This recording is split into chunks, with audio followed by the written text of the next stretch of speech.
Road to Redbull Wololo is here, and we've got two players today, Beastyqt and Kasva, looking to get to the final 8 for week 2 of Redbull Wololo, or the Road to Redbull Wololo Legacy, hosted by ecgtv. And today on the north corner of the map, we've got Beastyqt playing in blue as the French, and on the west corner of the map we have got Kasva playing in red as the Rus. The map is Frisian Marshes, which is a new map developed by Adne, a community member. It's an interesting map. We've seen a lot of it already today in the tournament. And we should see, I mean, it's an interesting matchup, the French and the Rus. Both relatively have the ability to be aggressive. So that could be something that comes into play. And as you can see, there are lots of shore fish on the map to be had, to be taken. The fastest food resource on the map, pretty much, that you can get. There are deep sea water fish that you can get on other maps, but not on this. And so this kind of map is pretty nice because it encourages that aggression and that kind of expansion onto the rest of the map. We shall see how these guys play this. Now, other thing to note is the gold positions. Often they're forward, and as you can see for Kasva here, it's got 2 gold positions that are pretty far forward. On the other side of the map, Beastyqt again has got 2 golds that are relatively far forward. This one is usually quite typical, but all the other golds are forward, and so pressuring the gold early on can be a really strong move. Beastyqt looking to deny the bounty, which is obviously very much needed for the Rus as part of their economy.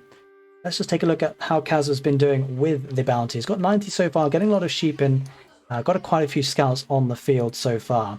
But yeah, it'd be an interesting matchup here. We do see more scouts coming on for Kasva. Kasva's going quite heavy on scouts, actually.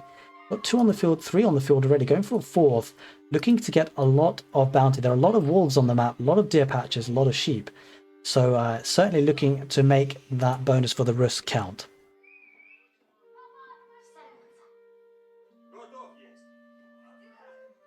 Okay. And because Kasva has invested a lot of food into scouts, it doesn't just, I mean, he's not going to be up to the next stage for quite some time. That being said, Beastyqt will be getting up to the next stage relatively soon with the School of Cavalry looking to be aggressive early on. And this is a bit different from Kasva. It's a little bit different. We often see Kasva being aggressive, but he's going to have to be on the back foot for quite some time because of the fact that he just doesn't have the food count yet. He does have 11 villagers on food, so that food count will start to rise relatively quickly. Scouts looking to harass villagers on the gold line for Beastyqt. This is going to be important because Kasva will want to deny the gold income for the French to stop those royal knights coming on the field.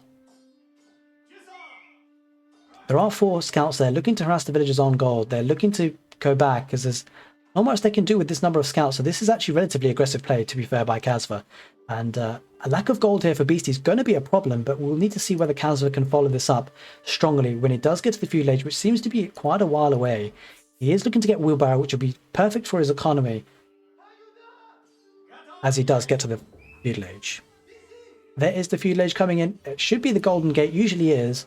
And it will be the Golden Gate for the Rus civilization. Incredibly strong landmark, arguably one of the best for the feudal age in Age of Empires 4. Okay, scouts again looking to harass the villagers for Kasva, and is actually going to pick off a villager for Beastyqt. So Beastyqt is struggling here to get that gold income. And this is going to be a problem because Beastie doesn't have the gold to get an early knight, a royal knight. And this is so strong for Kasva because without that royal knight harassing Kasva's villagers, it means that Kasva has that room and space to expand in the feudal age.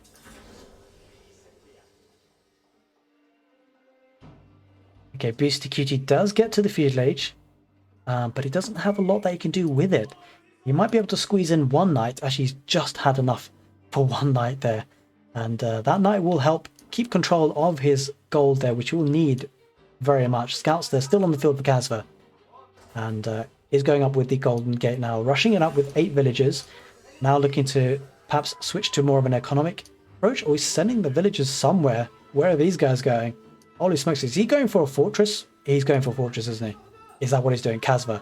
Okay, no, it's a barracks. We come to know and love Kasva from Age of Empires 2, where he can play a lot of messy games, but he's not going for the fortress, which would have been a bit crazy. He's going for a barracks instead, maybe looking to get some spearmen. Wait, I take it back. Guys, he's going for the fort. He's doing it, isn't he? He's actually going for the fortress. He's sending the villagers forward, 8 of them, with the barracks in behind, looking to get some spearmen on the field as well, because he's going to expect at least a knight or 2. Villagers dropping off gold, looking for more knights is Beastie. You can see the Beastie is actually getting some horsemen instead to buy this time, but Spearmen are going to be on the field very soon for Kasva. He's doing it, guys. He's going hyper-aggressive, and we love to see this from Kasva. This is what he does best, and it just seems to be suiting his playstyle.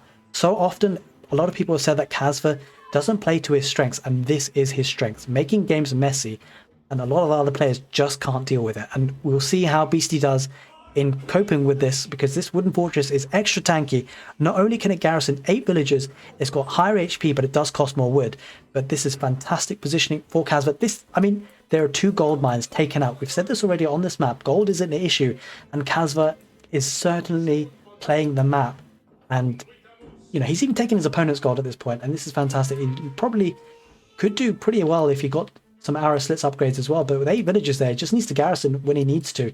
Knights are on the field for Beastyqt, looking to get some damage, but I mean, the damage seems to be already done. This is going to give Kasva so much time and the ability to expand its economy, maybe look to get the castle age himself, or even push on further with this map control. Beastyqt is sending a couple of villagers though, 8 villagers, looking to get another safe gold there on the right, but this is going to be exposed. Kasva, with good scouting, if he sees this, these villagers are exposed. He may look to get an outpost there, but this is a long way for home. This is a long way from home for Beastyqt's villagers. He does have 8 of them looking to get that outpost down. So even if Kasva does scout this, the outpost can only garrison 5 villagers. So I'm afraid there won't be space for everyone. Knights looking to actually take some villagers out on the wooden fortress. But as you can see, Kasva keeping an eye out, garrisoning the villagers now with chivalry. That, I mean, he can't really afford chivalry at this point. So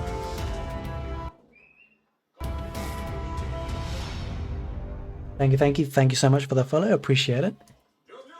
And yeah, I mean, there are 8 villagers that are actually idle there for Kasva, which is a little bit rough, but it does mean that these knights are staying at home, and it means that Kasva at home can nicely take this food income. It's fantastic. It's getting a wooden fortress as well, which is perfect for the Rus, because the wooden fortress really boosts the wood income. As you can see here, lumber camps and town centers within the influence of a wooden fortress return 20% more wood. Especially with wheelbarrow in force as well. This is going to be a strong economy for Kasva. Getting a stable down on the front lines as well. Looking to find out where those villagers went. Looking to find that gold mine. I think he sees it. Let's take a look. Does Kasva see this? And he does. He knows where Beastyqt is getting that gold from. Is going to look to harass those villagers with the army he has here. And he could maybe even siege this down with the army that he's got. He may not want to throw too much away. Arroslits is in play for Beastyqt now from the outpost there. Now can actually start to ungarrison the villages there, collect gold if he wants to. Getting 2 stables. Kasva's going super aggressive, guys, on this map, and I think this plays to his strength. This map from Adne, big shout out goes to him. He created this from the community, and boy, did he create a good map, because this is bringing out the aggressiveness in the players, and Kasva, we know how good he is at aggression. He's got spearmen, he's got scouts, again, just idling the economy for Beastyqt. I don't think Beastyqt has any villages on gold. He doesn't have a single. And there we have Adne as a follower on the screen. Thanks for the follow, my man. And thanks for making this map, because it's an absolute banger of a map. Yeah, this is fantastic play by Kasva, and I feel like for once on a map in Age of Empires 4, feudal age aggression is highly rewarded. And it's not often you can say that about maps in Age of Empires 4. And so this is great to see. I feel this is a positive step in the direction of the map pools that are present on competitive play esports for Age of Empires 4.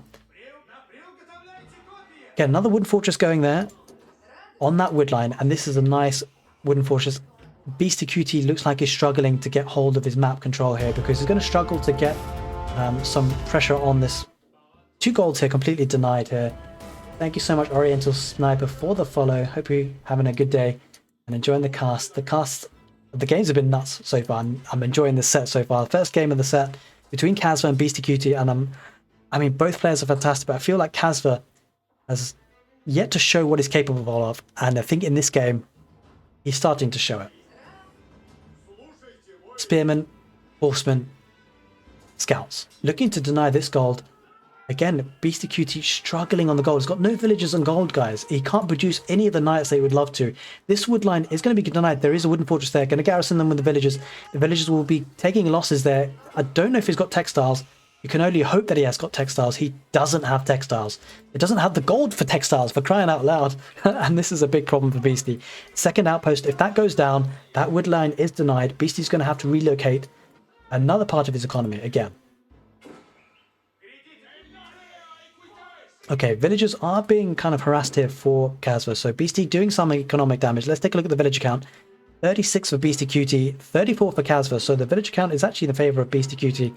Obviously, the town center for the French does produce faster. So I think overall things considered, Beasty is not in a terrible position. Although he's going to lose a lot of villagers down here by the horsemen. These villagers are gone. There's no way that they can make it out. So looking to split them up, but the horsemen will chase them down. All the villagers are pretty tanky now. I mean, the horsemen aren't doing a lot of damage, but villagers will go down. That's going to definitely affect the economy for Beasty. Struggling for wood, has to migrate to the right side, and this offers a lot of map control for Kasva at the moment. Again, villagers here have just switched around, looking to gather wood now at this point.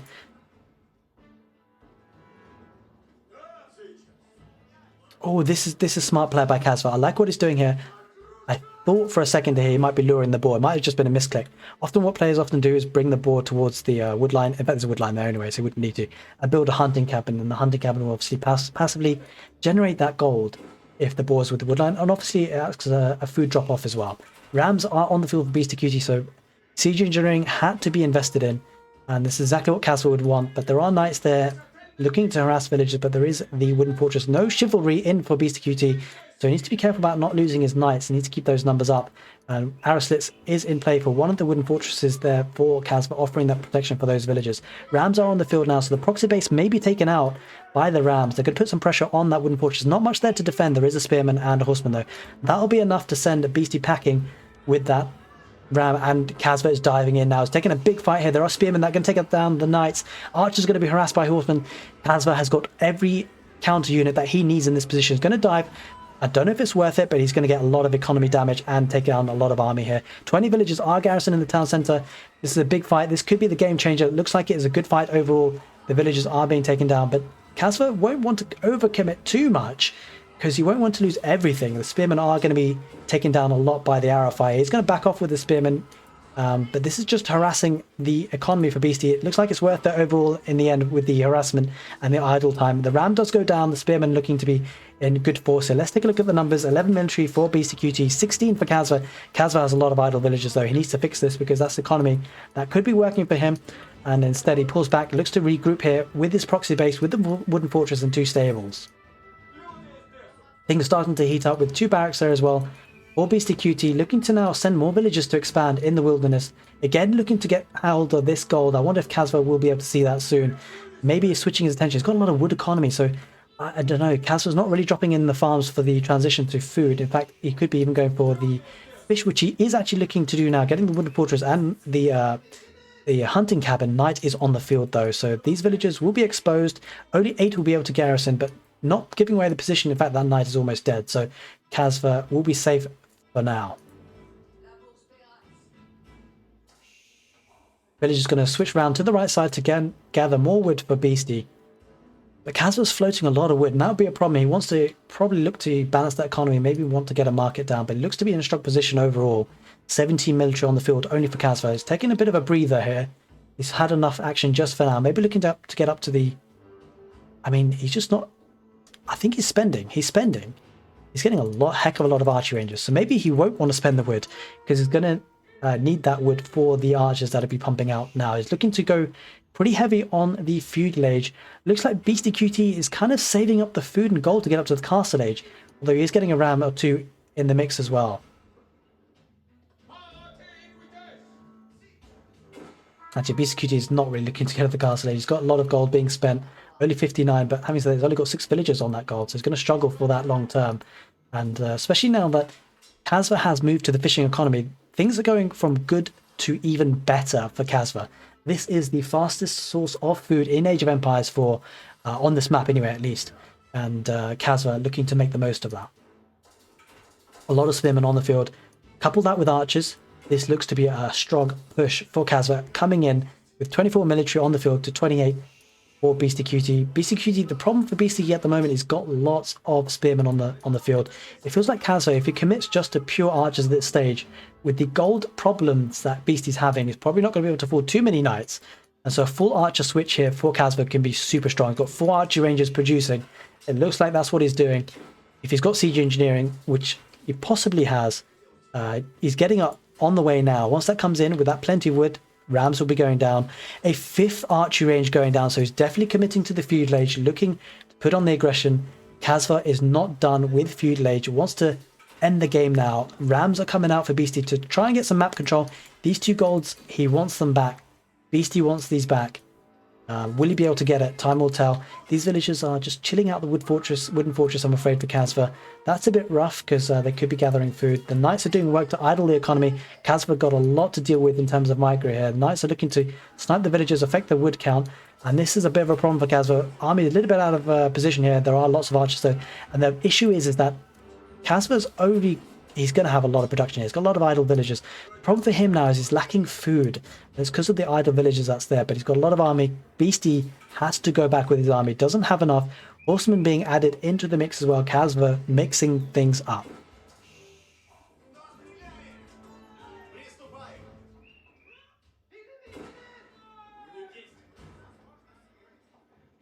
Okay, knight still harassing. That knight will go down. No, we're not. It won't. It won't. Oh, it does. Yeah, okay.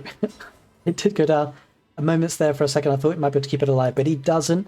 And it means that Kasva can breathe a little bit easier gathering the food here on the shorefish. Okay, Ram's looking to secure the wood line again, but there are villagers there, 8 of them. Going to need to garrison back into the wooden fortress because there are archers in behind. This position looks like it's going to be given up by Kasva. There's not much you can do about it.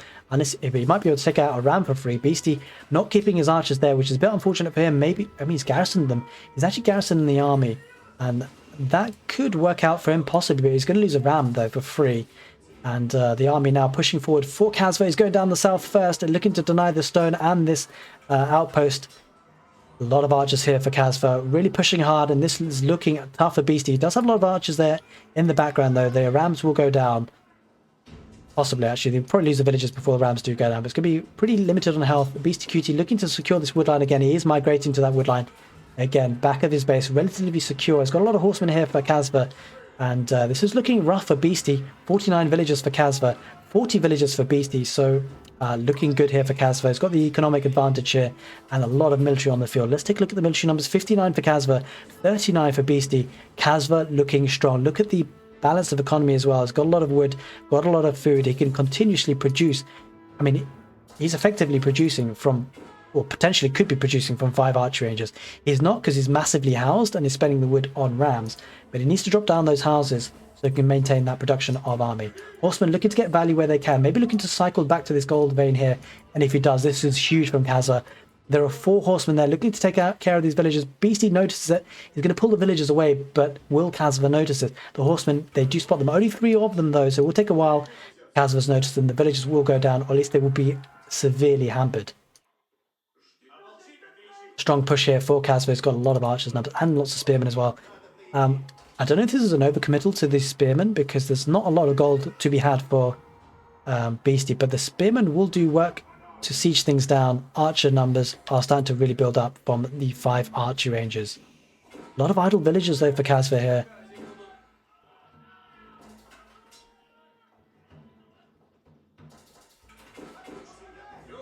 Okay, rounds will be sieged down by villagers for Kasva, looking to deny this push on this proxy base. A lot of archers on the field, backed up by spearmen and horsemen and 2 rams. This looks to be a strong push by Kasva. This could be the beginning of the end of this particular game.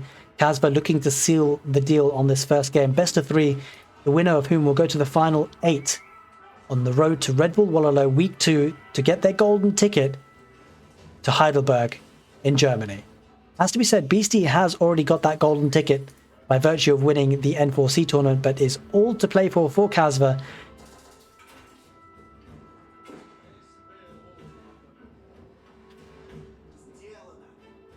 Again, Beastyqt really struggling to get out of his immediate map. The wooden fortress being repaired by 2 villagers. Ram looking to make his way forward. Farm transition coming in for Beasty, which is actually a bit of a problem because Kasva can just take the food from the shorefish here. And this army is looking pretty insane for Kasva at the moment. 90 military on the field. That's absolutely nuts to 45 for Beasty. Kasva, this looks like they're going to be a strong position. Beasty looking to try and get some map control. I'm not sure he's going to manage it. Look at the number of horsemen here. That's going to be enough horsemen on its own to take care of this. And looks like Beastyqt is going to be Absolutely smashed it. And here we are. That is the GG. Beastie calls it. Kasva takes the first game of the set. Best of 3. Don't go anywhere, guys. Second game coming right up.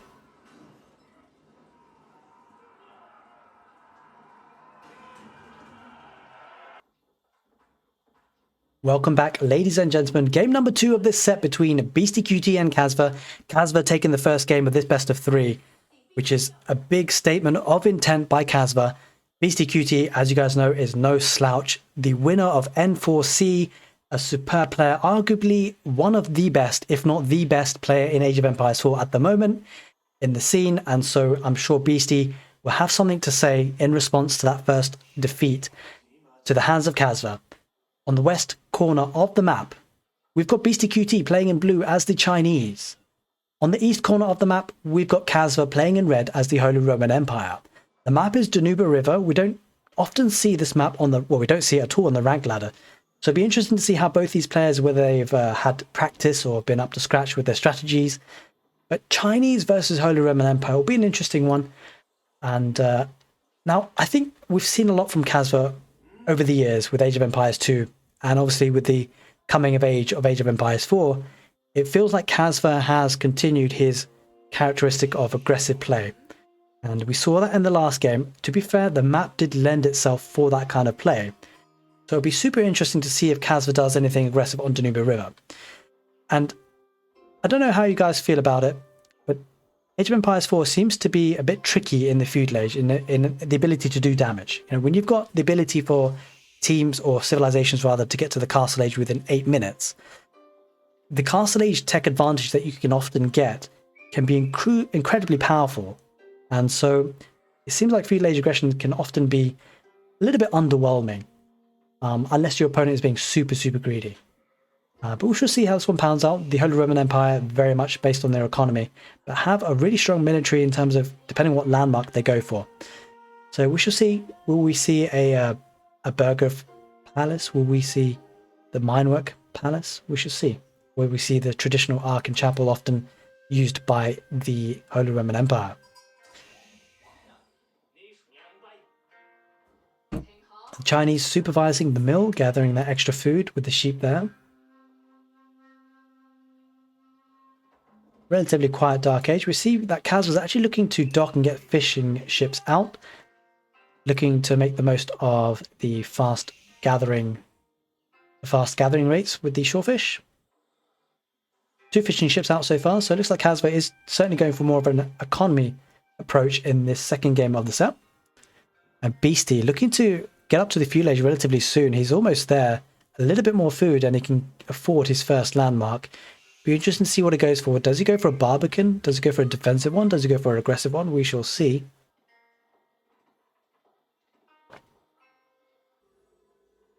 Sending a villager forward, possibly looking to get control of the middle. That's exactly what he's going to do. He's going to look to protect himself. He's got a relic behind there as well they can pick up into the castle age, and possibly offers some protection of the sacred site. It was a little bit far away, but that will be going up to get himself up to the feudal age. Behind this, Kaz was actually walling up, so it's a total different situation here. Totally different method of playing this game, with Kaz being more defensive now. He's actually looking to wall Beastyqt in, and he's going to see the Barbican of the Sun, and be interesting to see how Kasva reacts to this, what he does about this. The scout will be coming forward for Beastyqt because obviously he'll see the villager, and Kasva's village is going to be under a bit of pressure here. He does have 2 scouts though, so this is actually a decent position for Kasva to be able to try and... I think the villager goes down. I think the villager goes down before building the landmark. I mean, the thing is, the Chinese villagers do build super fast. So this could be a problem for Beastyqt. And it looks like Beastyqt is looking to wall up his side of the map. Kasva looking to wall up as well, looking to put the foundations down as soon as he can. But Beastie wanted to keep things open here to prevent the walls from being walled out. And that villager will go down before the Barbican of the Sun is going up. And so that's going to be a bit of a problem for Beastyqt. Lots of idle time. And it's going to be stuck in the feudal age for that much longer now because of that. The Barbican not going. Having said that though, Beastyqt might have been triggering the Song dynasty, so it could be well equipped to get up to the feudal age with an Imperial Academy back at home. He has sent another villager, which, I mean, does this villager go down? I feel like this villager goes down again, so this might be a second villager that Beastyqt loses. And don't forget, behind this, there's a massive fish boom going forward for Kasva. So Kasva looks to be in quite a strong position here. A couple more villagers coming forward though. Beasty intent on getting this Barbican in the sun up. Sending another villager, 2 scouts there. Looks like Kasva is got his villager under pressure. He's saving the villager though, Beasty. And the 2 scouts here for Beasty will offer enough protection. I suspect the Barbican sun will go up now. There are 2 villagers on the case, but Beasty probably not too happy with that early harassment. But he's done and dealt with it quite nicely. Looking to maybe place the second landmark for that Song Dynasty perhaps. He's got the food. There we are. There it goes. There's the Imperial Academy looking to activate the Song Dynasty, which means that his town centers will produce villagers 35% quicker. The Arkan Chapel going up for Kasva, which is a very nice spot. It's actually going to capture a lot of the economy, the sheep, the wood, the gold as well, just about, and also the deer if he decides to mill it. And he's got lots of fishing economy here. 8 fishing ships are certainly going to help him in the mid to late game. But Kasva looking strong in the economy. We should see what he decides to do, whether he goes for a sort of fast castle build into capturing the relics. He's going for the economy approach with the Arkan Chapel.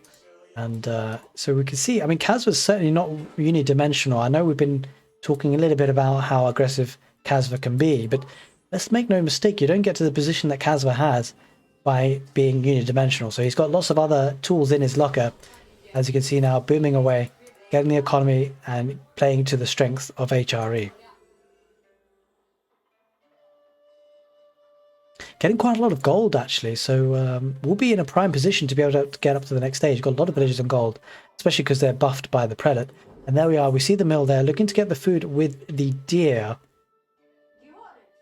and stable going down. So it looks like Kasva will be committing some army to the feudal age, not happy to just let things slide and let the Chinese boom, which is probably not a good idea. Maybe a second town center coming down for Beasty with the villagers on stone. That certainly looks to be the case. He's got his... Oh, he hasn't actually got enough stone. What's going on here? Beasty? Beasty? Okay, well, he's got 279 stone. He's still lacking another 21 stone to be able to get a town center. I'm not sure if Beasty realized that. Anyway, we'll see what he ends up doing. Maybe he'll use the market. I'm not sure. Maybe he's getting arrow slit somewhere. Wait, what's going on? What is going on? I just saw him lose some stone somewhere. I'm not entirely sure what's going on there. Anyway, so maybe Beasty's changed his mind. Maybe he's not going for the second town center. Actually, is Beasty, who's one of the people who gave some advice to casters, that if a pro player is doing something, you've got to find the reason. There's probably a reason. So I'm sure Beasty's doing this with a very good reason. And the reason is because he's actually getting hand cannon slits on the outpost here, looking to protect the relics. He doesn't want to give the relic position. So that's what the reason is, guys. It wasn't because he's going for a second town center, not yet anyway. It's because he wants to protect the relics and deny the relics for the Holy Roman Empire, which is not a bad situation because it does look like Kasva's going for the Regnitz Cathedral, and this relic is going to be nicely protected by Beasty. He's going to protect that relic. In fact, there aren't really a huge number of relics that Kasva can take nice and safely, because there are 2 outposts, 1 on each relic, and wow, Beasty putting another outpost on that relic. So Beasty recognizing the power of relics for the Holy Roman Empire and is denying it. Beasty, nice play there. Nice play. So it looks like he's going to be denying those relics, and the Regnitz Cathedral might be a bit of a wasted landmark for Kasva, especially if he doesn't have access to those relics, which he kind of doesn't at this point. So that's a bit of an issue for him. He is up to the castle age nonetheless, though, and that will help him produce military that he can get some map control as the game proceeds.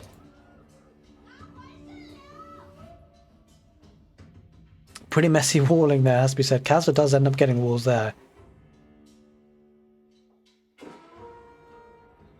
As you can see, he's found the relics. He's actually going to be able to get... Oh, actually, is there no hand cannon slits on this one? So, okay, Beasty didn't get hand cannon slits, which is a bit rough for him. He could have afforded it as well.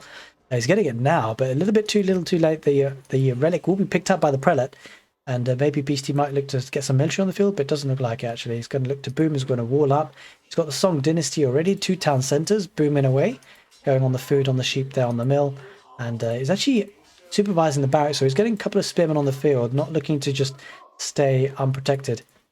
And Kasva looking to pick up the relic here on the far side of the map, but there is a scout there looking to protect that. So Beast is going to keep eyes on that. But Lancers are on the field for Kasva, looking to get some positioning on the map, maybe looking to get hold of that relic, but needs to protect that scholar, that monk. Is pretty far away from it, though.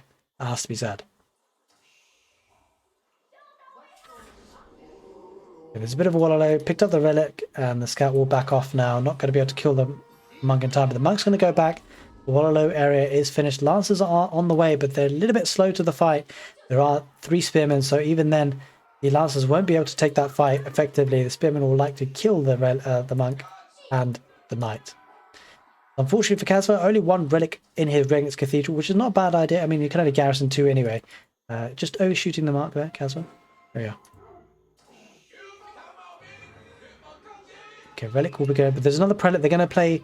oh, it's actually going to heal him up. Nice. Nicely done there. We'll be able to hopefully save that prelate for Kasva.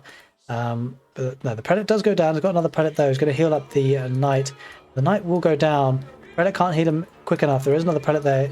Prelates are on a mission to get this relic, but it's not going to happen. He's going to have to back off, and Kasva will need to try and get that at a later time. Let's take a look at the village count, because I'm sure the economy for Beastie is absolutely flowing here. 50 villagers to 46. Actually not as bad as you expect, especially when you consider the 40% boost of these villagers' gathering speed because of the prelate in that Ark and Chapel.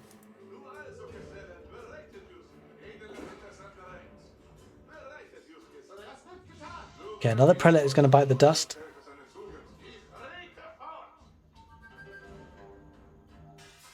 And the barracks going down for Kasva. Maybe looking to switch to man-at-arms. That could be a play. He's got plenty of food and gold in the bank. Maybe looking for a fast Imperial for the Palace of Swabia. That could be a nice option for Kasva. It'll be heavy investment, but could pay off in the long term, especially because the Chinese are pretty busy booming away here. Okay, the Lancers have won that fight for Kasva, looking to put some more pressure and maybe pick up the relic behind this. It has to be said, Kasva has lost a lot. An outpost does go there on the field for Beastie. Just keeping an eye on things. Doesn't want to get caught out. Okay, now as you can see, this outpost has been upgraded as well with the stone, making it fortified, meaning that relic is not able to be taken by Kasva.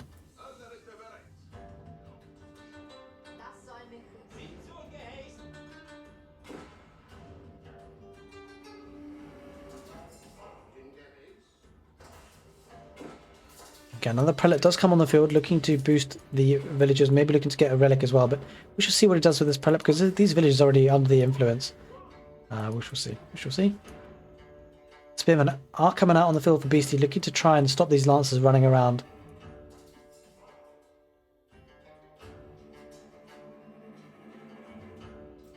Okay, Beastie's economy is now really starting to kick off. He's got 67 villagers going up to the Castle Age himself. Holy Roman Empire looking to get up to the Imperial Age with the Palace of Swabia being placed on the wood line, which offers some protection and also a natural position for the villagers to spawn towards. There is the Imperial Age at about 13 minutes for Kasva. Going to start printing those villagers, getting the economy. It needs to catch up to the Chinese, to be honest. But we'll have all the tools to do so. Chinese now might switch to going to a bit of aggression, might be looking for a fast Imperial, or relatively fast Imperial himself. He's pretty far away from the gold income though. Monastery going up, maybe looking to get some of the relics of his own. It does have a lot of them protected, as you can see here on the front line, and just behind that Barbican of the Sun.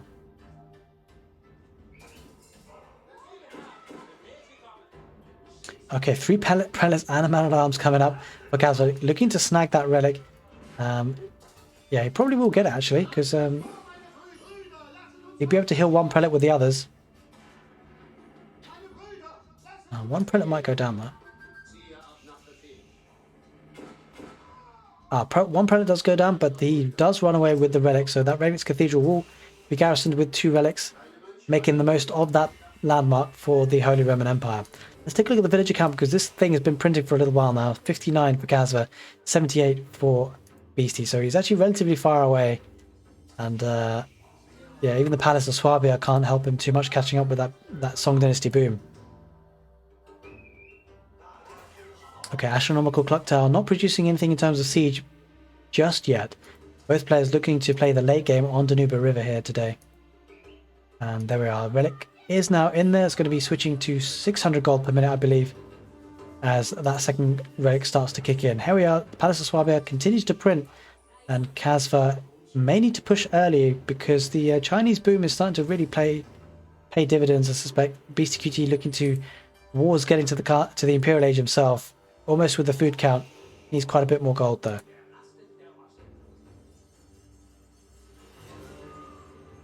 Okay, looks like Beastyqt looking to stonewall as well here on the left side of the map. Gonna buy himself some time. Maybe look to focus the attention on the front where he does have the Barbican of the Sun for some protection. And a lot of fishing ships here, almost coming to an end here on the side of the river.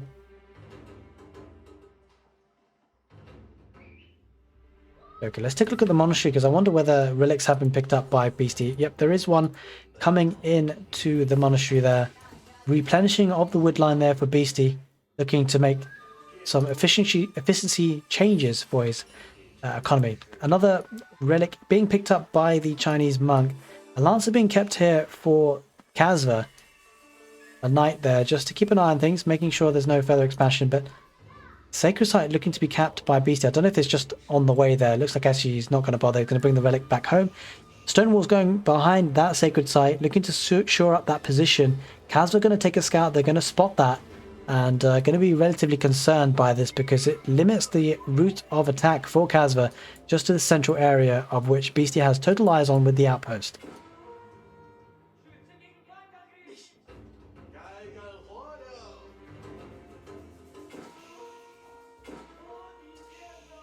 Okay, Kasva looking to deny this, but there is actually a stonewall gate going up for Beastyqt. And this monk probably should make it only a scout there, but actually the man-at-arms are coming into play here. Kasva looking to deny that monk, and the Imperial Age will be on the way for Beastyqt. Let's see what it goes up with. Does he go for the Great... I don't think he will go for the Great Wall Gatehouse. Probably not, right? Probably not. No, it is the Spirit Way being placed here.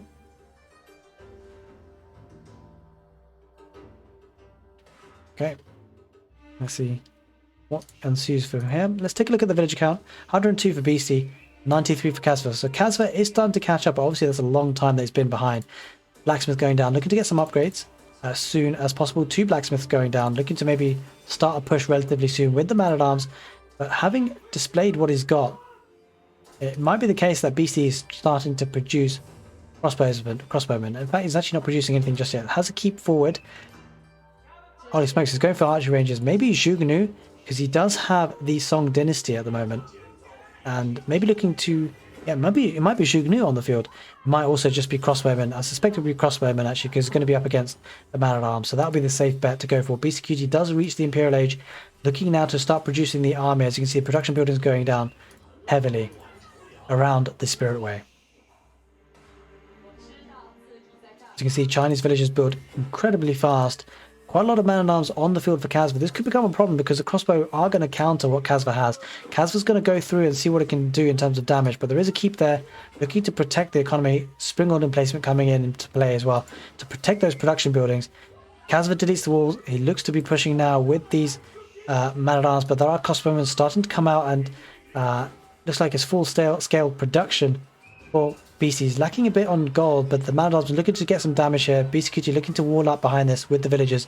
The walls will partially go up, but there's not enough there to get the walls up completely. The man-at-arms will get through, get some villager picks, but I think at this point Chinese aren't too worried about losing villagers. What he wants to do is not lose his production buildings, and it doesn't seem like he will do anytime soon. The man-at-arms are going to dive in, look to take out Nesta Bees. Nesta Bees might get a good fight. Good shot. It doesn't really get too much of a shot. But Kasva is just walking past the Nesta Bees, which is a bit of a mistake. The Nesta Bees will get some good shots now. Might lose some HP on these. Man-at-arms does lose it a lot. And the man-at-arms looking to just run past. Looks to get some damage on the villagers, which are relatively unprotected. Crossbowmen are in chasing for those man-at-arms. And the villagers will start to go down now. Has walled up. Maybe looking to get on the other side of the wall. Beastie is going to lose a lot of villagers here. Down to 108 economy versus Kasva's 111.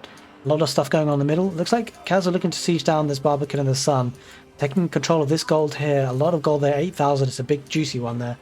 And looking to put some damage on the man-at-arms. Have been taken down. Have been cleared up by the crossbowmen. I suspect we'll need a switch from the man-at-arms to something different for Kasva. Looks like stables are going down. Looks like the horseman is the natural counter. to the crossbowmen. They are starting to go on the field, looking to siege down the Beastyqt and the Sun with what's remaining of the man-at-arms.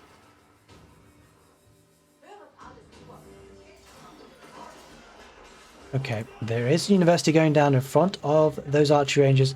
Suspect Kasva will want to get some, Beastie will look to get some Imperial Asia upgrades from that university and look to pile on some pressure. Total population relatively even, but Kasva is a little bit ahead with the military in particular, but we have to be careful because a lot of them will be man-at-arms, which are naturally countered by the massive numbers of crossbows. As you can see, man-at-arms looking to get some damage here, looking to snipe these villagers, but the villagers from Beastie looking to wall up this right side pocket economy. Villagers will be going down if Kasva's noticed. He's not attack move though, he's not going to notice it. Going to go deep into the economy there and spread out the military. The Beastyqt of the Sun has been taken down. Kasva looking to regroup here on the front line with the horsemen. And Kasva looking to be in a strong position, but this game is by no means over. A lot of wood there for Beastie. Maybe needing to transition to farming economy soon. But crossbowmen are going to make short work of those men-at-arms. And I'm not sure horsemen are in enough numbers. Bombards are on the field for Kasva, looking to start putting some pressure.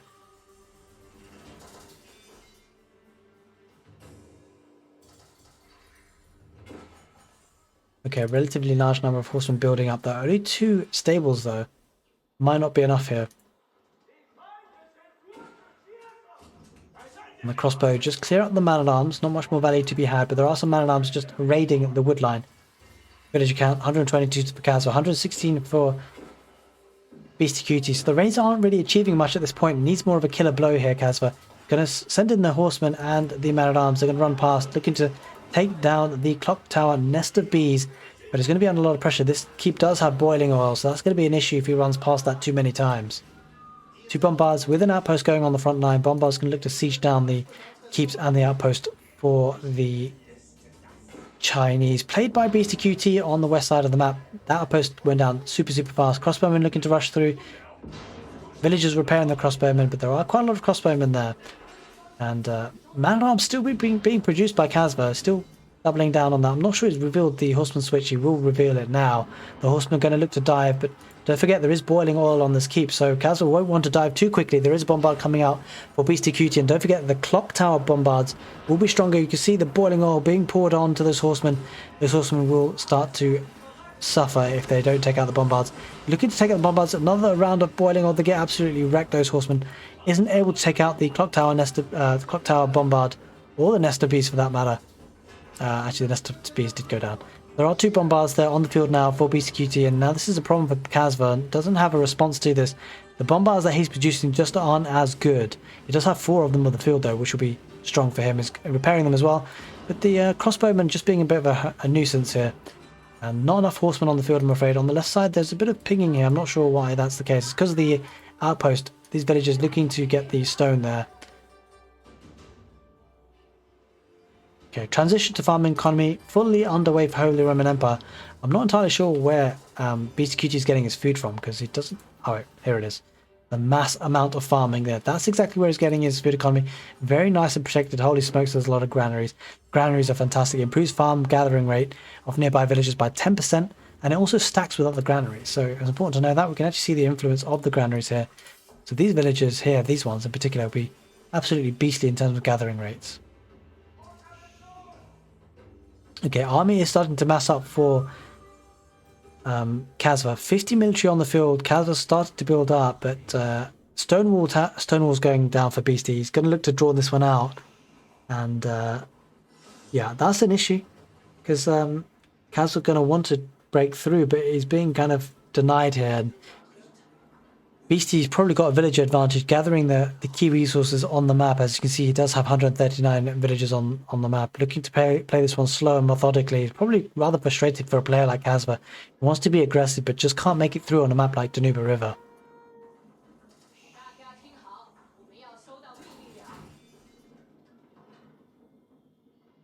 Okay, looks like Kasva's looking to switch up his attention here on the left side. Which is going to be tricky because there are stone walls here with the defensive outpost.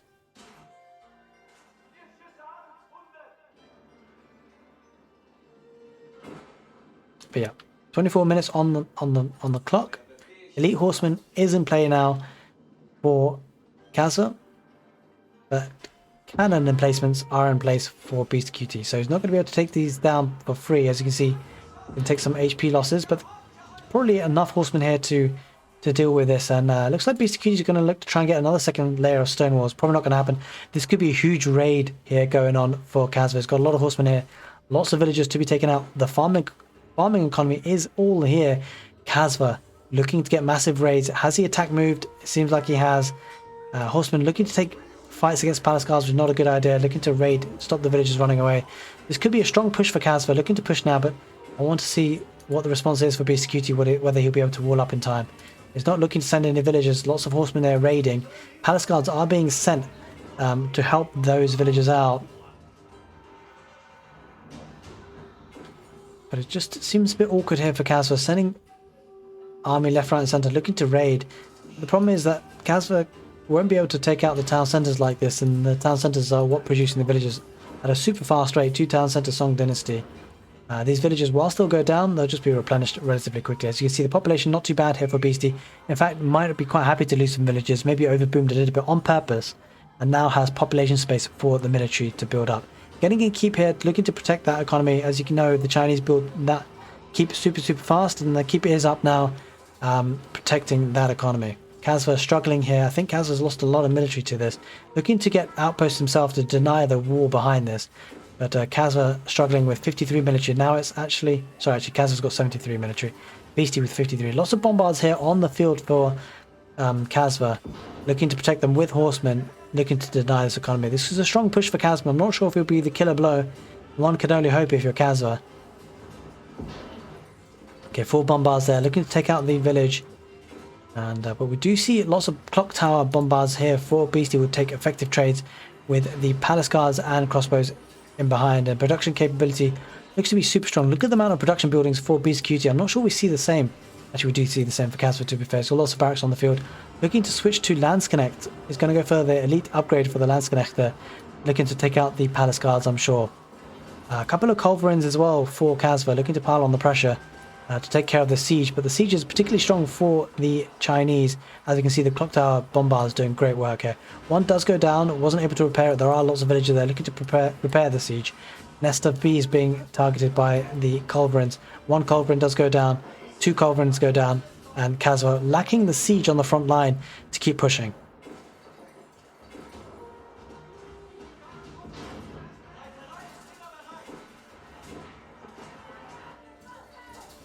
Okay, Kasva is looking to pressure the center point, and it looks like actually Beastyqt has got to keep there on the center again. Now looking to decamp that sacred site, and this is going to be an issue, this keep for Kasva to deal with. Does have a siege workshop producing bombards, and is flooding, but he kind of split up his army. It looks like he's trying to push pressure on the left side, but doesn't quite have the army in the position where he needs it the most.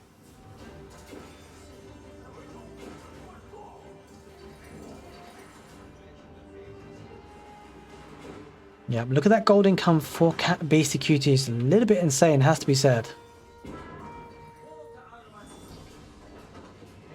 Beastyqt does decamp that sacred site. Horsemen are going to pounce on the clock tower bombards. We'll take that out, but relatively slowly. The clock tower bombards are pretty tanky.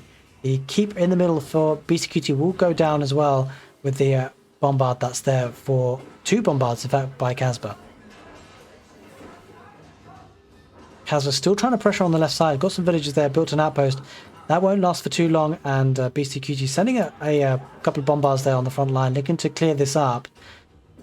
Stonewall foundations are still there, placed by Beastie, maybe looking to get that up very soon. Kasva himself looking to wall on the front there. Okay, Kasva looking now to just to rush this outpost. Looks like he's had enough. Wants to take that down so he can safely take and harvest the gold and stone. Kasva does stonewall behind this to stop any sort of raiding from the Chinese. Again, very stalematey map, Danube River.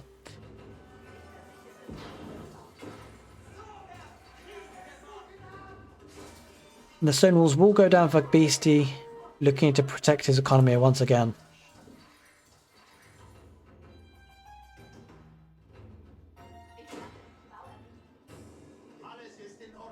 Okay, clock tower, as these aren't clock towers, just regular bombards for the Holy Roman Empire, grouping together with the horsemen and a couple of lance connector. I think they're in the mix, looking to pile on the pressure. It's actually elite man at arms, actually. A couple of elite lance connector as well in the mix. So mixed army composition, looking to do some damage, but there's no way in for Kasva. And this is a huge problem. I mean, the only thing I can think of is a sneaky transport, but Kasva would run into that outpost for Beastie. Kasva is population capped, but trouble is there's just no way in. The stone walls are incredibly annoying in one way, but for Beastie's sake, it's actually buying him a lot of time to fully boom behind this. As you can see, 6,000 gold in the locker for Beastie.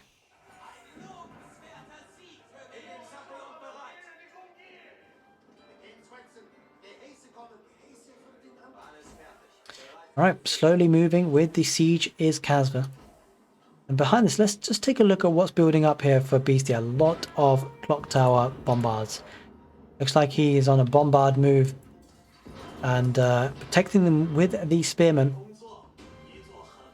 And is slowly going to be pushing forward. As of course he's got this stonewall gate. It means they can push through with the bombards. And we're going to see a bit of a face-off here. I think Kasva's starting to prepare his army for a big face-off here in the middle.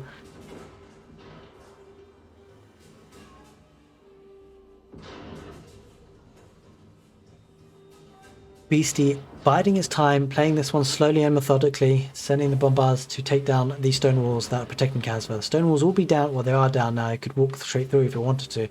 But Beastie taking his time, quite content on just building up his economy, production buildings to reinforce once he loses his army in battle. A couple of bombards going down on the left side as well, maybe to look to break down the walls from Kasva on that side too. The bombards do deny the stone wall that is trying to be put up by Kasva. Kasva is actually relatively open now in the middle. Has walled up with palisades, so that won't hold the Beastie for too long. Looks to be like a big fight here in the middle now. Now the thing is that Kasva is under a lot of pressure here. He's got lots of spearmen there, and with good micro. In fact, Beastyqt is going to run into the lance connector. The lance connector are going to do great work against the spearmen, and it means that the horsemen can run in behind. But there are still lots of spearmen there, and just the horsemen are quite out of position there. Horsemen are raiding on the right side, but there are palace guards they're up against, and it feels like this fight is looking pretty rough for Beastie.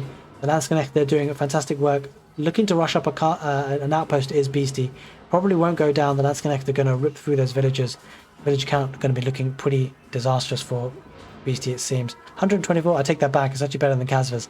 The military count is lacking for Beastie though. Clock tower, bombards with a couple of outposts and a keep to protect the stone wall. Just perhaps not enough siege on the field for Kasva at this point. Not able to really push behind the stone walls. Does have relatively good control of the map though. Maybe looking to get sacred sites would help him. But we shall see if Kasva is able to break through. This game is kind of a bit, I guess, stalemate, yeah, I'd say is the right word for it. Okay, one of the clock tower bombards does go down for the Chinese.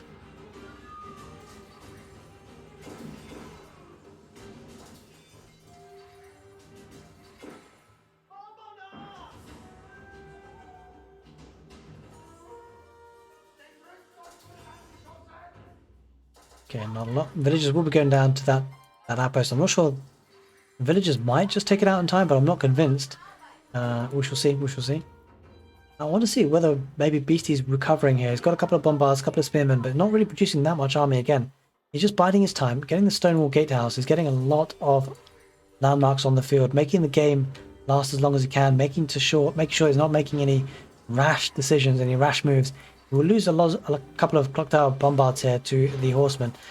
Well, if the horsemen clock on with the clock tower bombards. Pun intended, guys.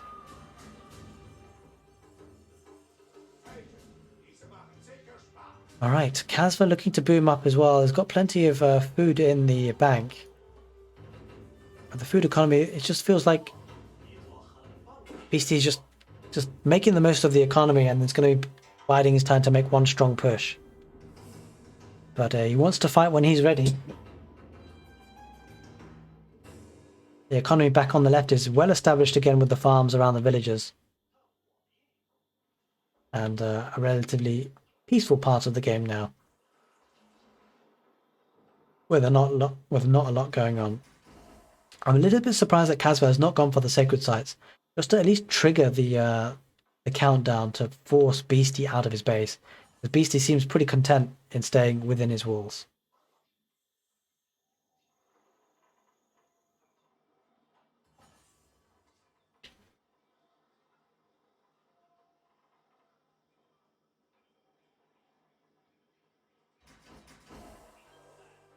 Okay, population cap is in play for Kasva. Almost there for Beastyqt as well. I wonder whether Kasva's going to start pressuring, because he is population capped. He doesn't really get much benefit other than just massing up resources from here on out.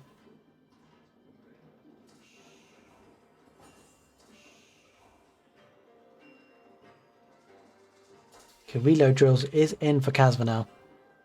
So Beastyqt that as well. To boost his siege. Oh my god, we're going Grenadiers. Okay, this game's over, guys. Beastyqt is using Grenadiers. These guys will absolutely wreck whatever Kasva has. He's also trading, it seems. So the Grenadiers are in play for Beastyqt, and he's going to do a lot of damage with these guys. These guys are almost unstoppable when they reach a mass, and I can't see a way back for Kasva here. It doesn't really... I mean, there's just no real way to counter this unit at the moment. I mean, the main thing is that you're not really meant to let Chinese get to this position, but on a map like Danuba River, how do you stop them?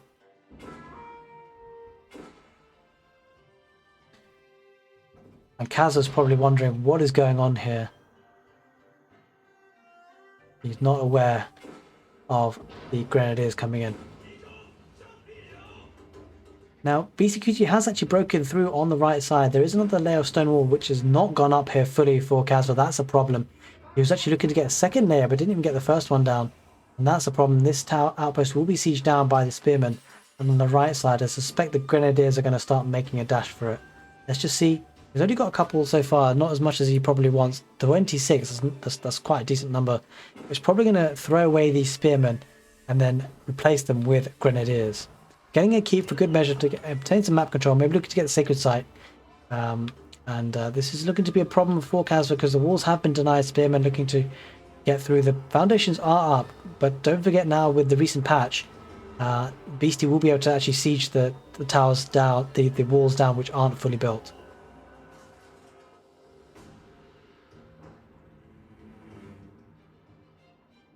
The Grenadiers looking to make a push on this right side. Looks like Kasva was looking to try and transport across the map. Grenadiers are in position and Beastyqt not having any of it. Looking to wall up this right side of the map to protect himself.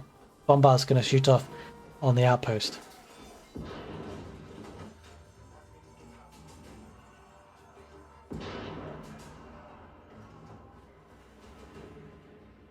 Okay, now the reason why Grenadiers are so strong is because they do a massive area of effect damage. And Beastyqt now being pop capped and maybe starting to go forward with his army. Okay, Sacred Site being captured now by Kasva, better late than never. But he doesn't really have control of the middle. Well, he does actually for the time being, but we shall see if that remains to be the case when these Grenadiers move in position. Spearmen are camping on the hill, on the wall for Kasva. Looking to circle around. This is not built, so there is a way in. Actually, there's no way in because the wall back here has been built. There might be a little path down here in the corner, maybe if there is a hole, but it doesn't seem like it.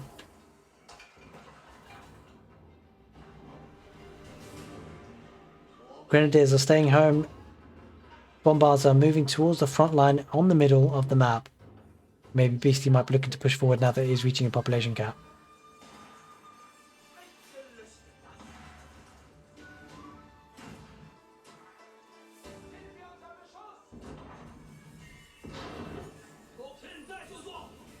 Okay, Bombard's being repaired by villagers. I have to admit, guys, there's not much to talk about apart from the fact that Beastie's saving up and is going to spam the Grenadiers. And I suspect he's probably going to win the match that way.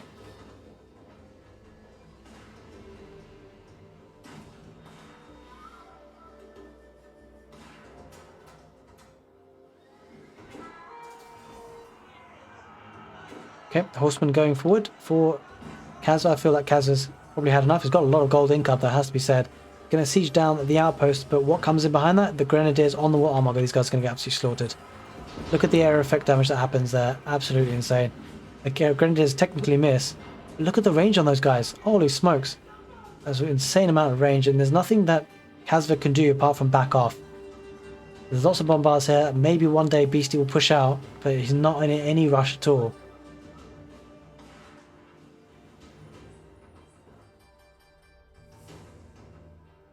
Look at the food economy for Beasty, absolutely insane. He might even consider going for a wonder victory at this rate. Now, doesn't quite have enough stone though, to be fair, spending the stone as he gathers it. And looking to take a fight here on the left side, but Beasty won't mind necessarily about losing his army. It does have boiling oil in this keep, so it's not a position that Kasva can really push. And here we do see a push now, coming for Beastyqt, looking to slowly stonewall with his villagers so that he protects the bombards. And a stonewall gate as well, so the bombards can shoot through, but his opponent's ones can't.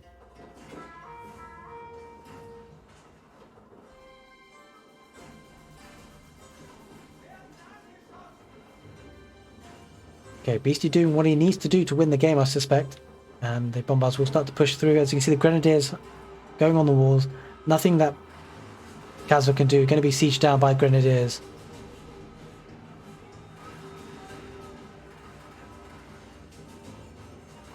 Okay, let's go. So the grenadiers are going to be... I don't know, I just don't feel that there's a way back here for Kasva. The grenadiers are such a critical mass here. And they've got such range with area of effect damage. And Kasva is just going to have to constantly be being pushed back by the walls, and the villagers are building outposts for good measure as well. Bombards are going to be well protected behind the stone walls. Slow but methodical push here for Beasty, going to make his way to the middle of the map. Maybe look to get hold of the sacred site, but it looks like Kasva is looking to try and get a keep on that sacred site. I'm not sure he's going to manage it. And even if he does, the bombards are in behind. 4 bombards, clock tower bombards no less, looking to do some damage.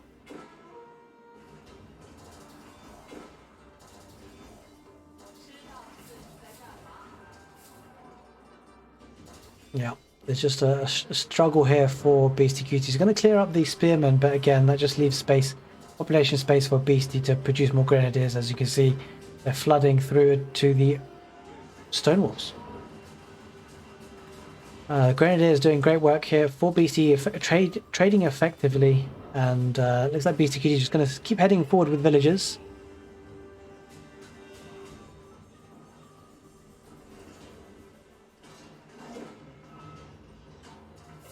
Okay, Grenadiers looking just to focus fire on the horsemen. They are going to try and deny the villagers on the outpost. The Grenadiers going to get ridiculous amount of area effect damage here.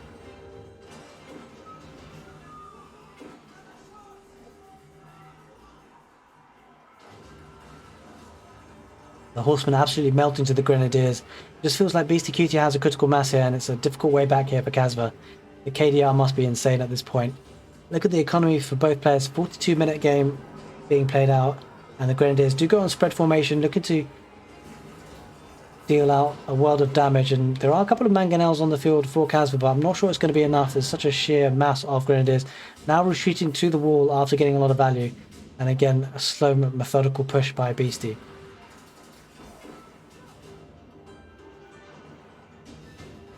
This feels pretty rough for Kasva. And at this point, I mean, what do you do if you're Kasva? How do we stop this? It just doesn't seem to be a way. There are mangonels, but the Grenadiers on the stone walls going to be taking less damage, and Grenadiers probably will be able to trade effectively if they can just focus fire on the mangonels. They're going to head back. Bombards are going to be taking down the keep there on the right side, so Kasva are going to lose that keep, probably going to lose the sacred site as well, and the Grenadiers going to hide behind the walls for the Chinese.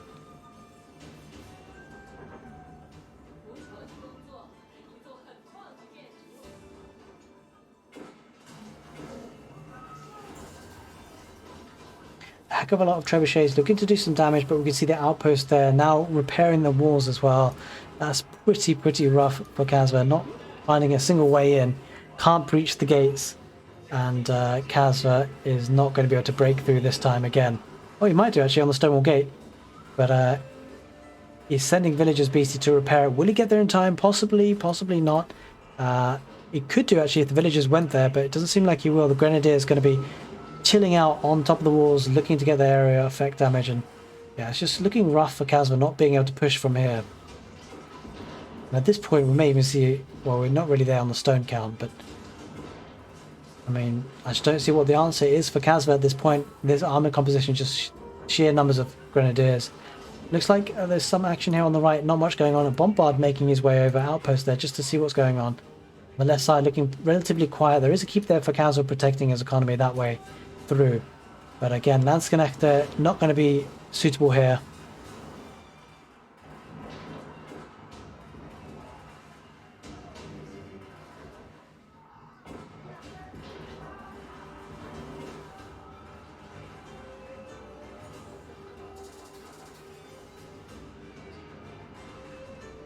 Okay, this game is going for a long time, but both players have a lot invested in this, especially Kasva, because you'll want to get to the final 8 if you can.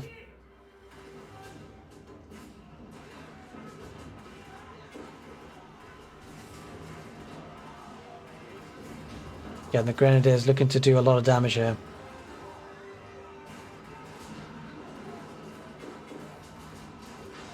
A lot of mangonels, a lot of culverins for Kasva. As you can see, Siege is the way he's going. But he just, if he can't get this Stonewall Gate down, it is decreasing in HP. It might go down relatively soon. Holy smokes, Kasva, what do you do in this situation? There's just so many Grenadiers here. And Beastyqt quite happy just to hide behind the walls and slowly push forward as he wants to. Okay, this is not something I tend to do, but we're actually going to forward through this game because what can we say? We could probably forward through here and not miss anything. So we're going to go on 8 times speed here just for a bit. Not the most common thing you want to do when casting games, but I mean, let's face it. I'm pretty sure if you're watching this, you'll agree that it's pretty safe to forward this because I think nothing else is going to happen other than Beastyqt is just going to slowly push forward with stone walls rather. Have the Grenadiers camp on them, slowly push Kasva back, and then Kasva won't have a response. Because what do you do against mass Grenadiers in this situation? Not sure there's a lot you can do.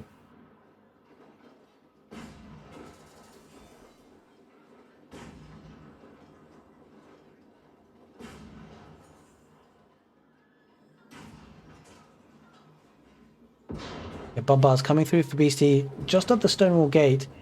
And they'll retreat, of course, at the first hint of pressure from the Culverins. Nothing really going on the left. Beastyqt keeping an eye on things. Doesn't want to get transported across. Has an outpost there on the left side. Kasva maybe switching his attention to the right somewhat, but probably not going to be able to do too much damage, and there's no way through, really. Possibly trying to transport across as he did last time, but doesn't seem like it's possible. A couple of Grenadiers here looking to snipe the mangonels. We'll get 2 of them for good measure, but they will go down. But I think in this position with the economy that Beastie has, he's not going to worry about this too much.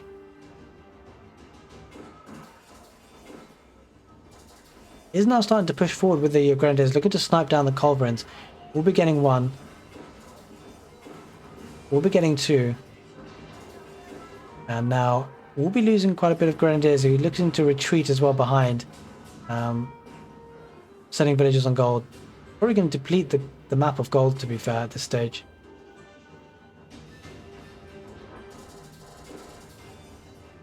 The good news for Kasva is that he does have the Regnant's Cathedral, which will be a nice gold trickle for him, but I believe, well, I mean, Beastyqt's got trade, hasn't he? So it's not really in a problem here. Not often you see trade on a 1v1 game and esports competition, but we do see it here on Danube River. A lot of clockwork bombards moving to the right side, and yeah, BC just looking to slowly but surely push forward again. I mean, I think if you're in this scenario, it looks like it's going to be very hard for Kasva to win this, and we see elite fire lancers on the field for Beastie. Looks like it's going to be a landmark snipe. Stonewalls are going up for Kasva, so they will be kept out for now. But the fire lancers are going to be taking out the villagers on the gold and deny that. There's no real way forward for the fire lancers, it seems. Pretty standoffish. It just feels like with the fire lancers, the sniping capability of landmarks, the Chinese look to be in a strong position, and the Grenadiers to back that as well. Can do massive area of effect damage. Again, not much happening in the middle now. Looks like the focus of attention has been the fire lancers moving around. Again, there's only so much they can do. Bombard's looking towards going to the left side of the map now for Beasty. Kasva also looking to pressurize the left side, but there's just no way in the stone wall, being a bit of a nuisance for him. A couple of spearmen here on the field protecting this left side for Kasva.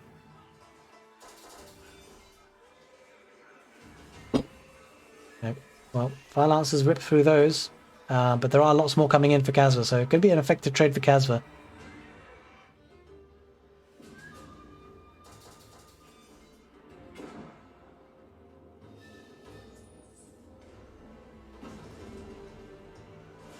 Okay, Kasva looking just to take down these outposts, but we'll need to find a solution, an answer to the stone walls in behind. Not being able to push it any harder or further. A lot of elite horsemen and elite man-at-arms for Kasva, but this rate, the push is coming in so slow that... Look at Beasty's trade. So Beasty's trading so much, there's no trade on the map for Kasva, and that is going to be a problem. Kasva's going to run out of gold before Beasty does.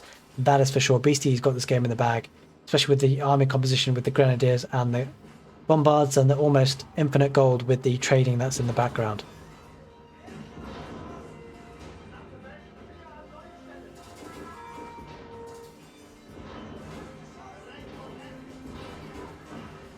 You can see Grenadiers in a big pack here, 36. Horseman looking to snipe the Bombards, doesn't manage it. And the Grenadiers they're absolutely wrecking the Horsemen, as you can see.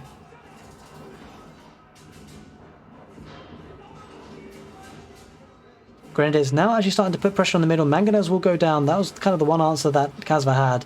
Mangonels will go down. The Grenadiers looking to retreat back, but they will do area of effect damage. Oh god, this is a crazy fight. The Grenadiers going to get relatively good value. A lot of spearmen though, so I think Kasva wouldn't generally mind losing spearmen to Grenadiers. If he does get 1 or 2 Grenadiers being the gold unit, but the problem is that Kasva doesn't have the gold income that Beasty does. So Beasty can just replenish these gold units for fun at the moment. And most of the army for Kasva does actually go down, but he's pushing forward with siege now. Does break through the walls, so Kasva could have a strong push here, but I suspect Beasty will just replenish with Grenadiers. Stone wall's still up and running, and horsemen are looking to push forward the front part of Beastyqt's base. And to be fair, Kasva is actually starting to push quite hard here. But the Fire Lancers, and the thing is about... Okay, Kasva has now actually put stone walls there. Just a smart move, because the Fire Lancers are looking pretty ominous. Fire Lancers are going to move in and looking to do some damage, looking to snipe the Mangonels. If the Mangonels get taken out of the picture, then the Grenadiers can start to really do some damage in behind. And that's what's going to happen. The Fire Lancers are looking to do some damage, but there are Landsknechte for Kasva sweeping this up in the background. A couple of Mangonels still on the field. It's a really kind of standoff game. Horsemen looking to get a surround on the Bombards, looking to do the damage. The Bombards are trapped here. There are Fire Lancers for Beastyqt. Nothing else happening on the map. It's all focused on the middle here. Beastyqt just has like an endless stream of Fire Lancers, which is a bit insane. We'll clear up the Horsemen eventually. But yeah, the Horsemen just get wrecked by the Fire Lancers, I'm afraid. And Kasva having to pull back. And this is certainly a long game. It's going to be winding both players, I suspect. You don't want to be the one to lose this. Kasva is on match point, so you can't blame him for trying. Holy smokes, Beastyqt actually walled his reinforcements out. That is big brain play with the villagers there. Only with palisades, but that's enough to stop reinforcements. And now Beastyqt can snowball with the military advantage. The military advantage 107 for Beastyqt, 82 for Kasva, so he's not too far behind, but Fire Lancers might try to break through. If Kasva does lose this stone wall gate, that could be a problem. There are a couple of Bombards moving forward. They decide to head back, keep going down for the Chinese. That will definitely go up with the villager speed in building for the Chinese.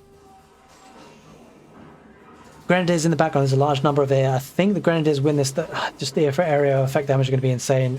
Although actually having to retreat here, but effectively will win this in the end, especially with the Fire Lancers in the mix. As you can see, piles of dead bodies there for Kasva, and the Grenadiers still able to do a heck of a lot of damage. Boiling oil is in play for Beastyqt in that keep. And from here, Beastyqt looking to push forward again with the massive Grenadiers. Kasva still not kind of struggling for gold, though, has to be said. The relic income is very nice for him, and he is trading himself now. So Kasva is trading himself, recognizes that he'll need to maintain the gold production. A second keep going on in the middle for Beastyqt. Again, slowly but methodically pushing forward. Grenadiers looking to hold the front line until the castle's placed, and Grenadiers just wrecking things again.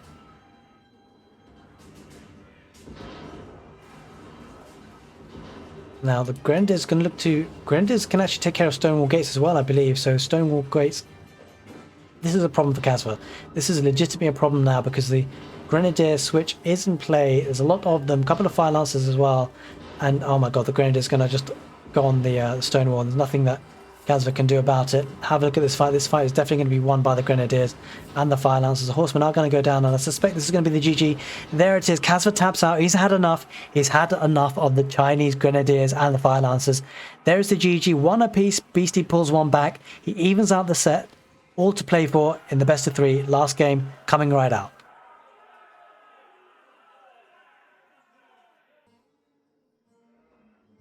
Welcome back, guys. The last game in this set of three, this best of three between Kasva and Beastyqt. Kasva is on a mission.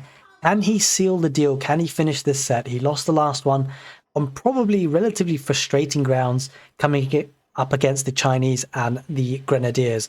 But Kasva today, at the moment, for this last game of the best of three, is playing as the Mongols in red on the east side of the map. On the west side of the map, we've got Beastyqt playing as the Delhi. The map is Dry Arabia.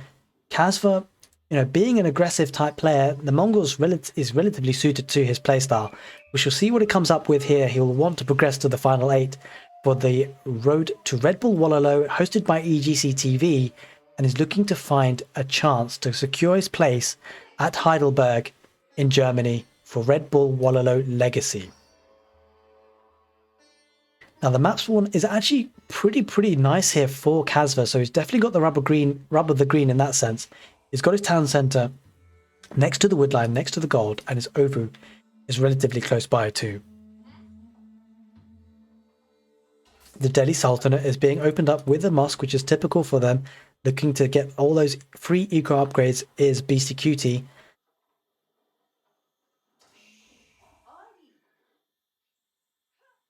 Okay, so guys, this has been one heck of a set, and the last game was a long one on Danube River. I'll be straight up, I hope we don't see Danube River in the map pool again, because that was just torture to watch. It's probably different to play. We do see a Parrots going down for Kasva next to the Ovu, maybe looking to do an outpost rush. That could be super strong. The gold is forward for Beastie. That could become a problem, especially if Kasva does look to rush that early. Let's just see what happens in that sense. The Khan is circling around on the right side. And let's just see what he sees, because Kasva, with that information, may be looking to deny that gold line. He sees it. He's recognized it. We shall see what he decides to do. We do see the villager going forward. Looks like it's the outpost rush. Double production of spearmen. We will see where he places that outpost, looking to perhaps deny the gold. May not stop the age up. Actually, he might stop the age up, because... No, he won't stop the age up, because it's got 180 gold in the kitty for Beastyqt. So we'll be able to age up. This will deny his gold income for scholars, and that will severely impact the time it takes to research those economic upgrades. Kasva sending that villager forward, spearman in behind. Looks like Beastyqt will probably spot this. Let's just see if he sees it. He does see it, so he sees the spearman coming forward. He knows exactly what's happening. Will he plonk down an outpost? He's not. One villager looking to put down an outpost. I mean, Beastyqt could potentially deny that with his 3 villagers if he reacts to it. He's not bothering though. Looking to get up to the next stage with the Dome of the Faith, perhaps. Let's just see what he opts to do. He's actually good. Wait, what happened there? Wait, what happened there? Did Beastyqt just delete his mining camp? Like, accidentally? I mean, it probably wasn't an accident, because he doesn't want to give away the bounty, but... Sorry, not the bounty, but the raid bonus that the Mongols get. But he could have done a drop-off there. I think he deleted that by accident, guys. Dome of the Faith is going down, but I'm not sure what happened there at all. He could have collected a little bit more extra gold, but that was an unfortunate state of affairs for Beastie. Outpost is going down for Kasva. That is definitely going down, and it's a bit odd here. I'm not sure what's going on there. Beastie not challenging that outpost at all. And another outpost will be going down for Kasva on the wood line this time with 2 spearmen and a Khan in play. And this is looking to be a bit of a problem for Beasty possibly, but if anyone can defend a tower rush, it would be Beasty. We may need to relocate this wood line now as well because that's under pressure. And it seems to be letting this go up though for free. Does he see it? That is the issue. I'm not sure if he sees that. I think he doesn't see it. Well, I mean, no, he does. He does see the outpost lining. I don't know if it's a spectator issue. Either way, not seeing that would be a big issue. There's a Khan being harassing those wood villagers.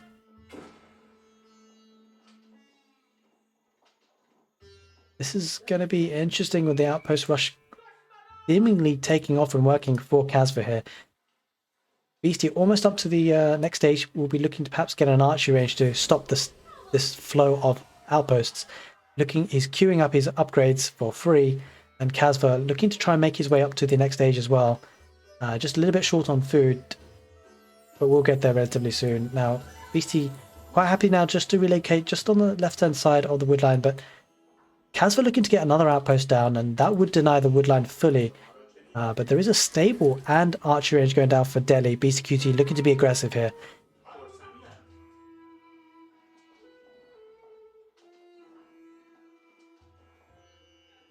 Okay, Kasva doesn't have the opportunity to get the arrow slits upgrade because he's not in the feudal age just yet. Doesn't have enough food. We'll be able to with one more drop off. Let's see what he goes up with. And the archers now, or villagers are now looking to deny this outpost, looking to siege it down. There are some spearmen though, but a couple of archers there to back this up for Beastyqt. So Beasty does seem to have timed this down to a T. The villager will be backing off. The outpost won't go up, but the villagers will be looking to siege this down. Maybe 1 or 2 might go down to spearmen. Spearmen looking just to delay things, I think, for Kasva here at this point, looking to get the next age up. He hasn't actually placed down the landmark. He has down now with deer stones, going down, rushing it down with 10 villagers. Okie dokie. Quite a few archers there on the left side for Beasty, pushing away the outpost rush. 5 stuff garrison. There is the villager still kept alive, so he's getting another outpost, looking to solidify his position. But without that feudal age, can't get the arrow slit, so we'll need to keep some units garrisoned. Delhi Sultan, on the other hand, doesn't have access to his gold, but he's quite content, it seems, just to produce the food and wood units in the form of horsemen and archers. He's actually double producing with efficient production with his scholars. So it looks like Beasty is fully aware the Mongols can be aggressive and that Kasva is an aggressive player, looking to secure his position and a foothold, maybe push forward from there, but he wants to make sure he's safe first. Horseman looking just to see what he can get in terms of value by switching to the left side.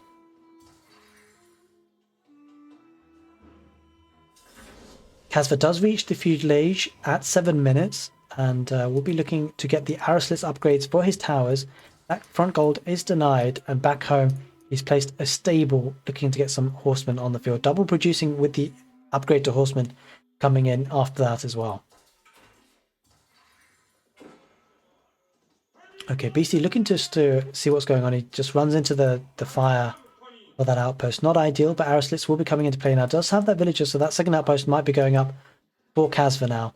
And now with arrow slits in play, the villagers will need to be careful on occasion on that wood line. I think Beastyqt looked like he's going to just reposition that maybe on the west side of the map here on Dry Arabia. Looking to get control of the sacred sites, sending 3 archers just to wall up, palisade wall up, to get hold of those sacred sites, to get that gold income. He doesn't have the gold from the gold mine, so he might as well get it from the sacred sites. It'll be interesting to see if Kasva maintains production of units to maintain feudal age pressure. It does look like he has... Oh, he's lost his Khan, I'm afraid, it seems. Does have 2 horsemen on the field. Be interesting to see if he goes for a castle age or continues with the feudal age aggression. Aoe4 is under attack by the 3 horsemen and scout. Looks interesting to see if he can address that. We shall see, we shall see.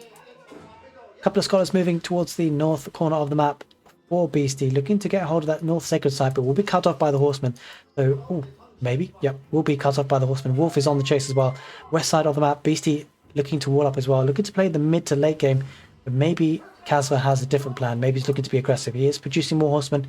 We heard them come out, so it looks like horsemen, spearmen on the cards for Kasva, looking to be aggressive.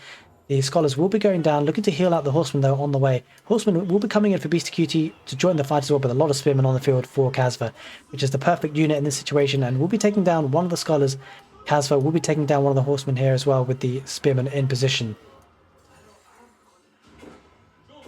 Okay, the palisade walls are going up though, so this sacred site... Oh, he just loses that. Scholar Beastie unable to get the sacred site now because of that. And that's actually a really good momentum boost for Kasva, because the sacred sites are nothing to be snuffed at, especially for the Delhi. Getting the extra gold income could be super, super strong. And it looks like Kasva is slowly working his way up to the castle age. You know, as you can see, he's got quite a few villages on gold, and it's heading towards that food count as well. It's quite far behind the food count, to be fair, especially with the production of horsemen. As I say, it'll be interesting to see if he doubles down now with production, or whether he goes for the castle age. It looks like he's kind of... It's just a bit too early to tell. A bit too early to tell in the situation. But Delhi Sultanate here under pressure here with the horseman. Looks like Kasva's actually going to raid, and I feel like I wouldn't blame Kasva for going, you know, quite heavy on feud age here. He's going to get a lot of villagers killed here if he can on the wood line. Let's take a look at the villager count. 32 for Beastie, 33 for Kasva. So relatively even, but let's take at the military count because that's what's going to tell the story. Relatively same actually.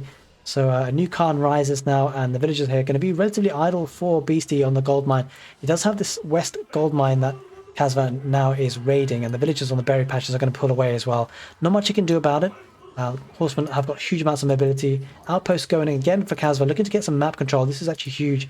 He's continuing to get map control on this right side of the base, right side of the map rather, and that's really effective. But the wooden walls, the palisades, have been going up for Delhi Sultanate relatively slowly. But will he be able to get a scholar over there? That is the big question. Spearman on the field now for Beastie as well, looking to get some damage on this horseman mass that Kasva has. But Kasva is slowly working his way to the castle age. He's got 700 gold in the bank. He's looking to actually snipe those monks, those scholars, with the spearman, poking and prodding. Will the spearman make it? Will they cut the scholar off? And it looks like the horseman will cut things off as well.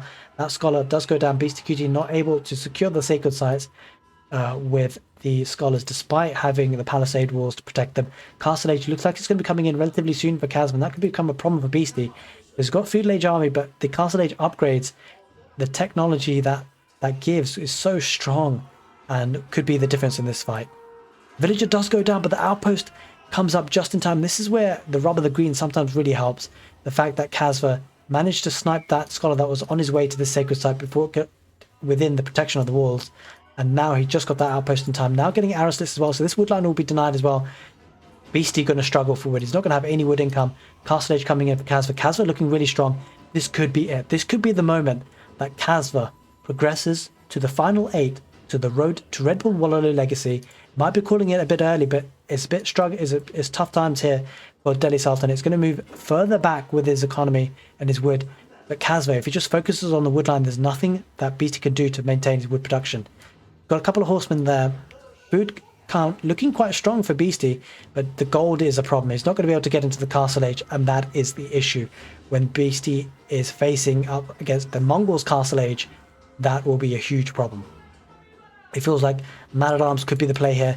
Double barracks going down. If Kasva gets to the castle age, switches into man-at-arms, it seems like it's going to be a really tough order for Delhi to push us back, and that's exactly what is happening. Man-at-arms will be coming out on the field with the barracks for Mongols. This could be it, guys. We could be seeing Kasva taking this best of 3 set, and as you can see, Beastie struggling for wood at this point. And he is reliant on wood because that's the army he can produce. He needs food and wood for his economy, and he's going to be restricted to feudal age economy. I think he might be looking just to take down these towers now. He's probably had enough. Going to commit with the horsemen. And I think if you're Kasva, you're not too bothered by this because you're going to have a lot of army coming in. He needs to bide his time. Actually, a scholar does sneak through, so there will be a sacred site coming in for Delhi. But Kasva could look to siege that, and there's not too much that Delhi can do. Probably won't be able to make it in time. Although the horsemen pretty fast on their feet, but if they do leave that position, the barracks constantly producing man-at-arms, double producing because of the Ovu, and this could become bad for Beastyqt. Looking to get control of his gold again. Only 2 men-at-arms, that won't be enough. Kasva will need to kind of mass up a little bit more than that. He's getting the Iron Undermesh upgrade, which will certainly make his units a bit more tanky. But as you can see, Castle Age versus Feudal Age units. Castle Age units are going to trade really well here, and even then, Beastie has to pull back. Okay. Beastie going to look to lose this sacred site, I'm afraid. Kasva looking to deny that. And yeah, Kasva just quite happy to push. He's just quite happy to just stall things out and just deny Beasty moving out of his base as much as he can. Again, massing up behind this outpost, which does have arrow slits as well, which is incredibly strong, will help it stay alive for a lot longer. Another barracks going down. Castle Age is, well, he's been in Castle Age for a while now. He's getting the upgrades. Beastyqt looks a million miles away from Castle Age at this point, and doesn't seem like he'll be able to, because he's going to need units. Kasva sending man-at-arms there just to circle through and get some villager picks on the gold line. This is the gold that's coming in for Beastyqt, and that's going to be raided very soon. Sacred Site has been decapped there, so another one source less of gold for Beasty. Man-at-arms is going to just go through there. 2 man-at-arms going onto the berries. Horsemen going to come in to try and clear that up. Man-at-arms again trickling in the background for Kasva. Go for the prayer tent, looking to pick up some relics in the meanwhile. There is the compound of the defender. Beastyqt does eventually get up to the castle age, but at what cost? The economy for Kasva, 47 villagers, 42 for Beasty. So Beasty's not too far away. This early aggression has meant that Kasva's probably idled his town centre relatively, or quite heavily, must have really. Either that or he didn't get much villager picks, but I find that hard to believe. It seemed like he got a decent number. Man-at-arms there looking just to idle some economy there. Man-at-arms again looking to harass the wood line. Wood is going to slowly become a problem for Kasva, for Beasty again. Okay, Beasty literally has no villagers on wood. It does have a little bit there to sustain himself, 577. And Beasty does get up to the next stage with the compound of the defender, but there's no stone for those infantry to build stone walls. And yeah, this is looking rough for Beasty. I feel like Kasva has a strong advantage here. Has got a large mass of man-at-arms that could be doing more than they actually are at the point. And horsemen there looking just to keep an eye on things. Man-at-arms looking to raid this berry patch. There is an outpost there, but that won't be enough to house all of the villagers there. Villagers will be going down. And I mean, actually, has Beasty got... He must have textiles, because those villagers survived a lot. He does have textiles. He'll need that to protect himself against the raiding. But could this be a bit too much? There are quite a few horsemen there, but the man-at-arms are going to trade well against that. Once these horsemen go down for Beasty, that's going to become a problem. Spearmen in the background coming for Beasty, looking to snipe the horsemen, doing a decent job. Man-at-arms there. A Wololo going down. I'm not entirely sure where. It's on the wood line. Looks like Beastyqt looking to try and capture some of the man-at-arms. The man-at-arms do get pulled away for Kasva, though, in time. And that could have been a way to change the game for Beasty, but it doesn't look like it's going to work. The man-at-arms here can do a lot of damage. The villagers are going to be forced to be idle, looking to drop off the food and retreat from here. Scholar going to be taken down for Kasva, and this is looking promising. 42 villagers for Beastyqt, 51 for Kasva. Kasva certainly putting away on the villager lead now. Looking to pick up some relics as well with a shaman for the Mongols. The man-at-arms just idling so much economy. This is a problem for Beasty. This could be the end.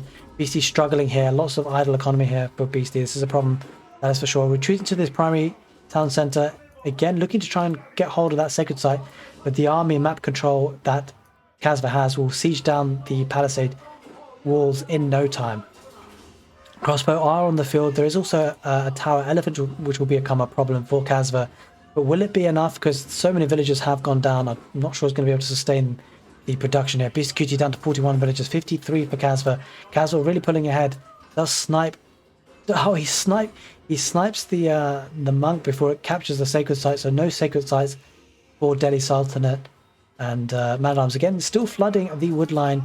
Lots of wood though for Beastyqt. But again, man-at-arms flooding in. And I think if you're Kasva, you're just quite happy to pile on the pressure and keep these villagers idle for as long as possible. 2 relics in the bag for Kasva, so that gold income is going to be insane. 711 gold income for Kasva, only 100 for Beastyqt, and I'm not entirely sure where that's coming in from, to be honest. Just 1 relic. Okay, it was one of the relics that Beastyqt has got. Now that is his gold income, and looks like he's going to siege down this outpost and pick up 5 extra villagers. The man-at-arms going to just take the trade against the crossbowman, not too bothered by that. Looking to get the sacred side on the left side. That shaman carrying a relic for good measure as well. And I suspect this could be Kasva's moment. This could be Kasva's moment to win this best of 3. Let's see how this pans out, because the economy is severely hampered for Beasty. 38 villagers to 56. Yeah, this is a problem now, because the military numbers as well is telling a different story. 30 military for Kasva, 11 for Beasty. Beasty is under a lot of pressure here. Horsemen raiding in against the crossbows and the scholars. Scholars healing each other up, but again, Beasty should be able to pick one of them off, and that's going to start a little bit of a slippery slope for losing those scholars. Sacred Start has been caught by Kasva, now bringing a third relic home. Has he got? He's got third relic already. He's bringing a fourth relic home on the west side of the map. Big raid going on with a man-at-arms and a lancer as well. So villagers just always being pulled left and right. A large force here of heavy armored units. That is the GG. Beastyqt taps out. Kasva has done it. Kasva has made it to the last 8, the quarterfinals for the Road to Redbull Wololo, hosted by ecgtv. Tomorrow, guys, Kasva, who will be there, is in with a very good chance of securing his place with the golden ticket to Heidelberg, Germany. Guys, I hope you enjoyed this casted set, and if you did, do give the video a thumbs up. Hope to see you guys next time. Take care. See you next time.